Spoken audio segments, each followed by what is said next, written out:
Hello, hockey and basketball fans. My name is David. Thought I would start this video at 5:10 on the afternoon of Monday, 6th of February, 2023, North American Eastern Time. Thought I would do is focus on those Canadian NBA and NHL teams uh,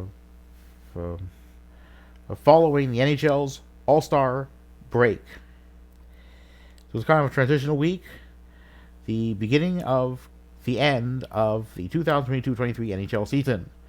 So what I would do first is mention claim made on what is there on coverage on TSN SportsCenter following the Raps win over the Memphis Grizzlies. That by Leo Routens that upper management would not change its tune with respect to how it was going to approach the upcoming NBA trade deadline later on this week. Well, what I don't know is really what GM Webster or President Ujiri plans to do. I mean, when I look at the standings, look at where the Raps still are in their own conference. Yeah, they're half a game out of a play-in spot. But again, when it comes to terms of games played, the Raps have played 55 games. The Orlando Magic, 2.5 back of the Raps, have played 54. Keep in mind that the Hornets and Pistons are not likely to come anywhere near a play-in spot. 23 and 23.5 respective points out of first in the Eastern Conference. So the team that have a realistic shot of, at a bare minimum,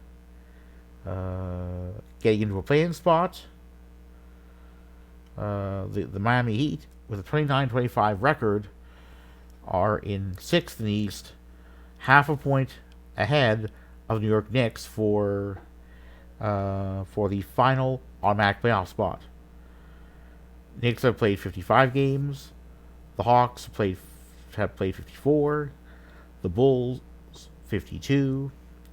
The Wizards 52. The Pacers and Raps 55. So the Raptors have played more games than than really anyone. Than really anyone. They played as many games as some teams that are, that possibly will end up clinching play-in spots. But yet, when I look at where the Raptors are with respect to 8th place, if that's the goal, where if it's 7th or 8th, the team that that ends up winning one game will end up getting to go into a playoff spot. And that's the difficulty with the Raptors finishing 9th or 10th. They got to win 2 in a row to get into a playoff spot. The Raps are half a point. Raps have won 2 games in a row. But when I look to... Alright, let's see where we are. But when I look at the schedule, their wins haven't been by very much. Gonna go to right over. There have been some very close games. Excuse me. So look there. The last time the Raptors ended up winning by at least 10 points was against the Portland Trailblazers late last month. Since then, the Raps have, won 2 of 4. Still not great. And they have only one more game left to play before the trade deadline. And that is going to be, again, do the Raptors end up making it into the postseason? It's difficult to know. Alright, so let's see.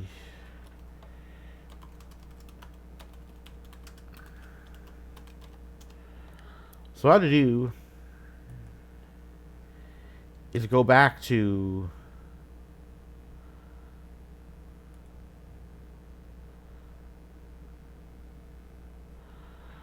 so let's go to two claims made on the 20th of January Eastern Time in the morning on his own podcast by J.D. Bunkiss of Toronto Sportsnet radio station The Fan 590. The claim having been that the Raptors had been, quote, a bad basketball team, unquote. And on TSN and on Overdrive 1050, the late afternoon show on Toronto radio station TSN 1050 by Brian Hayes, a co-host of that show, that had been time for the Raps to tank for a high draft pick. Well,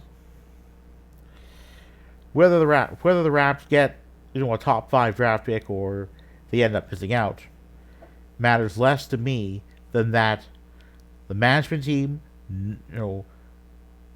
gives a clear indication of what it plans to do.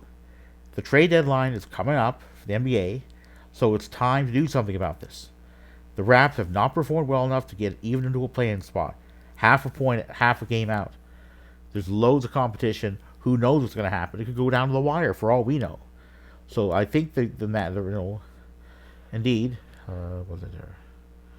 So late last month, by Joseph Casciaro of The Score, that the Raptors had needed to sell during the coming trade deadline. Well, there's plenty of evidence to say that, because it is time for the Raps to sell. Yes, it's close to a play-in, but there's no guarantee of even getting into a playoff spot. If it's 9th or 10th, the Raptors end up finishing, they have to win 2 games in a row to get into a playoff spot. Beyond the regular season, 2 in a row. They can't lose either of them. Nope. No playoff for you, Raptors boys. And that's what it's about here. So now I thought I would do... What I would do now is provide kind of a review in terms of Canada's NHL teams. And I'm going to see here how they are. And you can see here, the Leafs are 14 points ahead of the Sabres for a top 3 Atlantic Division spot.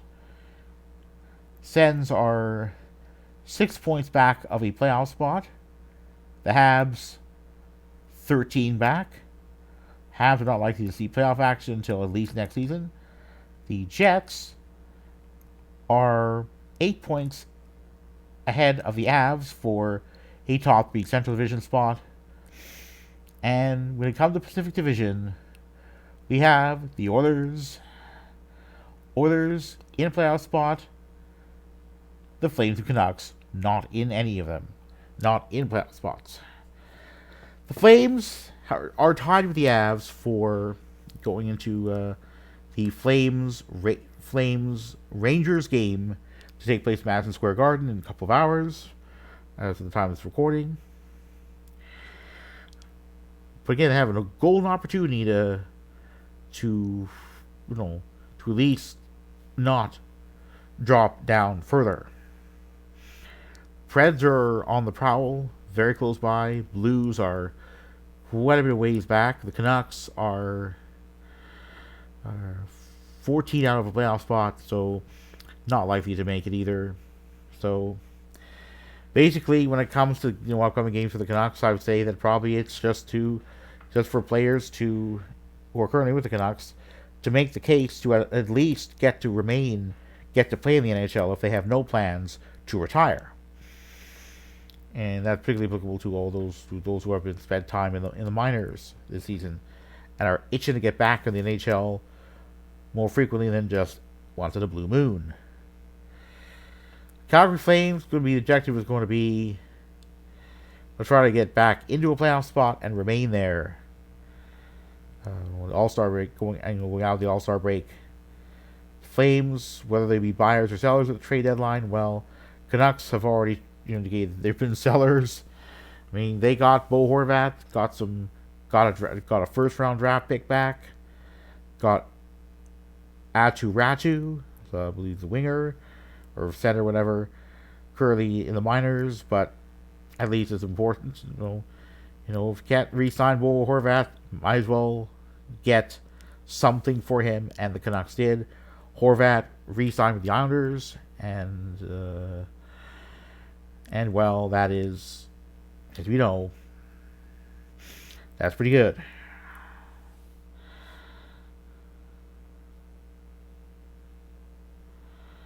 And yeah, so we're gonna go to so like Canucks have already shown they're going to be sellers at the trade deadline. They're just too far out of playoff spot to likely be able to get in. Flames, yeah, we've talked about them. The Oilers, likely going to be buyers. Have an 8-game point streak going into whatever the next game happens to be. And I'm going to do is I'm going to review those. No. So I'm going to review.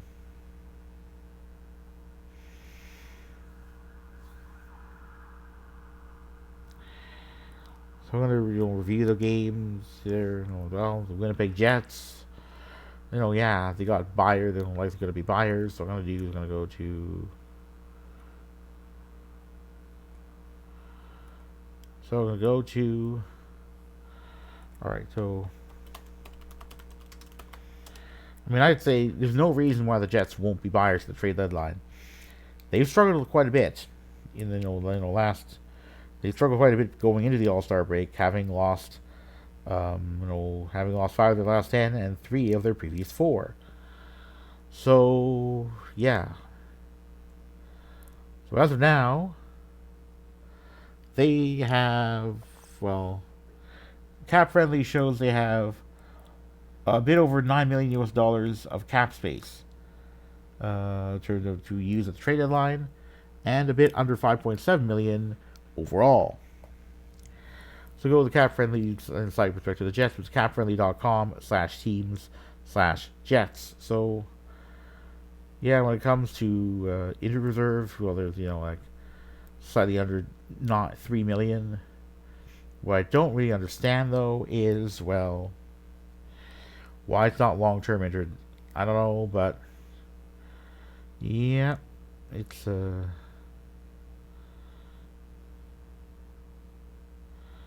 it's very interesting here. You have the minors, Brad Lambert, Chas Lucius, World Junior. I believe they're both the World Juniors.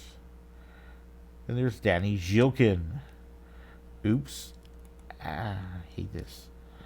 I hate it when those that there. So Danny Zhilkin was with Canada's, I believe, under-18 men's team. 2021, if I'm not mistaken. He was originally from Russia, but he's a citizen of Canada. But he doesn't count as being among among the 50 contract limit that NHL teams have to abide by. Well, the Jets have room for 8 more contracts, but it would be kind of stupid to fill them all. But yeah, with even projected cap space of slightly under $2.06 million, these Jets, I think, there's no reason why they probably ain't going to be buyers at the trade deadline. They probably are going to be buyers. And then you have the Habs, probably going to be sellers. Sens a bit of both, trying to be a bit of both because they're kind of round the cusp here.